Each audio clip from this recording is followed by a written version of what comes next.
پہلے یہ جو آج آئی جی خیبر پختونخوا صاحب انہوں نے جو اپڈیٹ دیا ہے بنو بلاسٹ کے حوالے سے، اور ساتھ ساتھ دارالعلوم حقانیہ میں جو حامد الحق صاحب جو مولانا سمیع الحق صاحب کے بیٹے تھے جمعیت علماء اسلام سمیع الحق سے، ان کے اوپر حملہ ہوا تھا، ان میں بتایا گیا ہے کہ جو دہشت گرد حملہ آور ہوئے تھے خودکش بمبار، ان کی آئیڈینٹیفیکیشن ایگزامینیشن ہوئی ہے، جو کہ سی سی ٹی وی فوٹیجز اور ساتھ ساتھ ان کے جو اعضاء ملے ہیں ان سے ایگزامن کر کے پتہ چلا گیا، ان کی شناخت جو ہے پتہ کر لی گئی ہے۔ بنو کے اندر جو گاڑی استعمال کی گئی بلاسٹ کے لیے اس کی ٹریکنگ کی جا رہی ہے، اور ساتھ ساتھ بنو کے اندر بھی جو معاملات ہیں ان کو دیکھا جا رہا ہے کہ اسلحہ خاص طور پر یا بارود خاص طور پر کیسے لایا گیا اور کس ملک سے لایا گیا، اس کی بھی آئی جی صاحب کہہ رہے ہیں کہ تفتیش جو ہے وہ کی جا رہی ہے اور اس کا بھی جلد پتہ لگا لیا جائے گا۔ کرم کے حوالے سے انہوں نے کہا ہے کہ 100 کے قریب جو ملزمان ہیں جو حالات خراب کرنے میں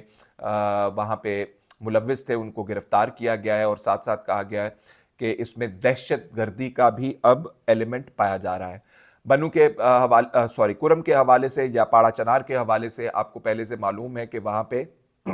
کچھ معاملات سیکٹیرین ہیں، اور اس کے اندر جب دہشت گردی کا ایلیمنٹ آئے گا تو حالات زیادہ خراب ہو جائیں گے۔ تو اس کے اوپر انہوں نے کہا کہ حکمت عملی جو ہے لے ڈاؤن کر لی گئی ہے، اور جلد ہی امن و امان جو ہے کرم کے اندر واپس لے کر آیا جائے گا۔ تو دعا کرتے ہیں جی کہ یہ کام اگر کل ہونا ہے تو آج ہو جائے، ملک کے اندر امن ہو، استحکام ہو۔ جی آئی ایس پی آر صاحب کی پریس کانفرنس کے حوالے سے تھوڑا سا میں نے آپ کو بریف کرنا ہے، جو میں پہلے آپریشن کے حوالے سے ویڈیو کر چکا ہوں جس میں ایئر فورس اور ساتھ ساتھ فوج کا آپریشن اور ایس ایس جی کا آپریشن، میں نے اس کے اندر مکمل تفصیل جو ہے اس آپریشن کی آپ کو بیان کی تھی۔ وہ اس ویڈیو کے اینڈ میں وہ ویڈیو کا لنک بھی دے دوں گا، آپ اس کو دیکھ سکتے ہیں۔ تو وہی آج D G I S P R صاحب نے اس کے حوالے سے بتایا۔ میں نے اس ویڈیو کے اندر ایس ایس جی کی کون سی وہ ٹیم تھی یا وہ کون سی کمپنی تھی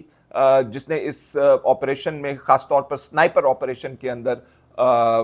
حصہ لیا تھا، اس کا جان بوجھ کے ذکر نہیں کیا تھا، لیکن D G I S P R صاحب نے آج اس کا ذکر کر دیا ہے۔ یہ زرار کمپنی ہے جو جہاں پہ سنائپرز جو ہیں ان کی ٹریننگ ہوتی ہے، اور ان کی بہت ڈیفیکلٹ ٹریننگ ہوتی ہے، اور یہ بہت انٹیلیجنٹ لوگ ہوتے ہیں اور بہت ہی محنتی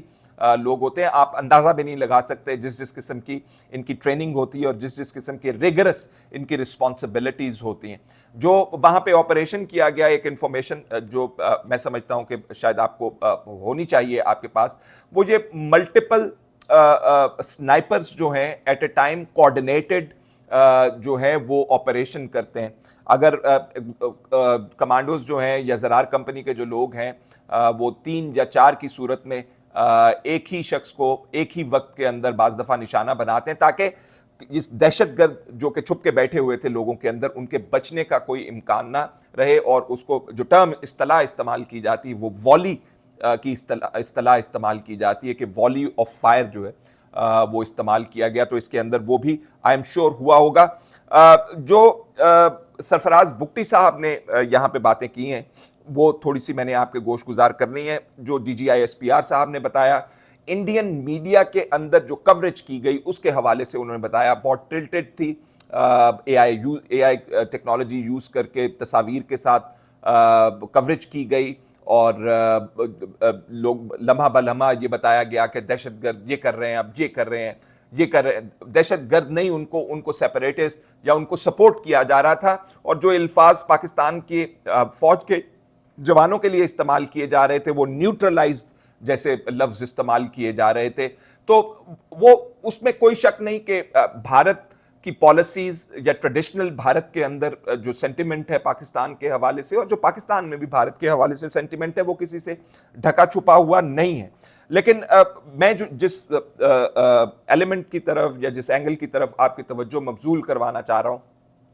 وہ یہ ہے کہ بلوچستان کے اندر ہمیں یہ بھی دیکھنا پڑے گا کہ حالات کیوں خراب ہوئے، کب سے خراب ہیں،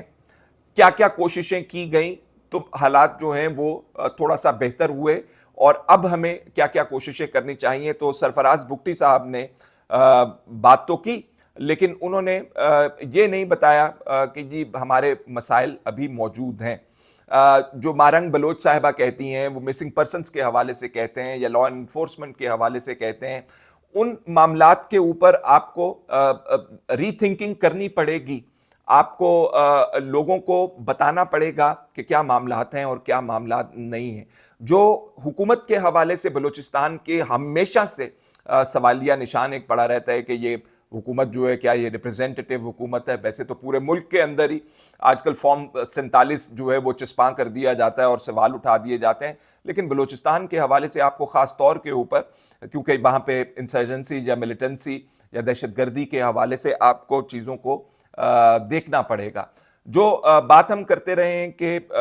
دہشت گردی کے لیے پہلے جو فرنٹ لائن جو فائٹنگ فورس ہوتی ہے وہ پولیس ہوتی ہے. تو پولیس کی کو امپاور کرنے کے لیے,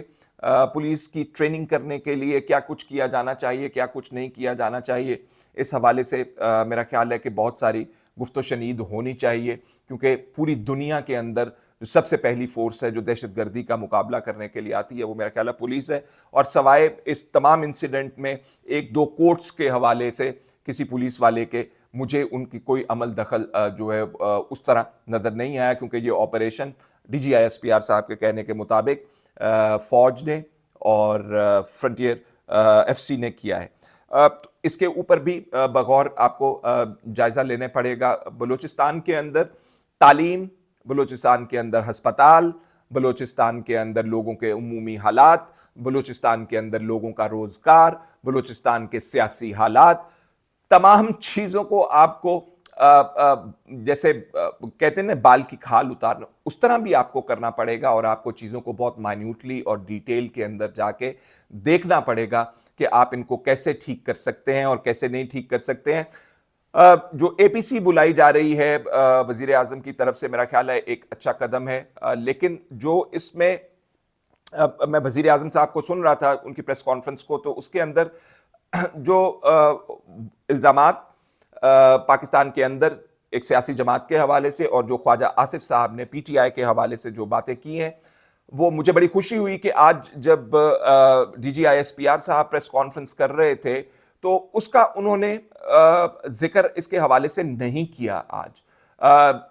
ڈیلیبریٹلی یہ ہے یا پہلے وہ کر چکے تھے آج نہیں کیا, یہ مجھے معلوم نہیں, لیکن اٹ اپیئرز ویلکمنگ, اور میرا خیال ہے کہ تمام سیاسی قوتوں کو اس میں اپنا حصہ بھی ڈالنا چاہیے تاکہ ملک کے حالات جو ہیں وہ بہتری کی طرف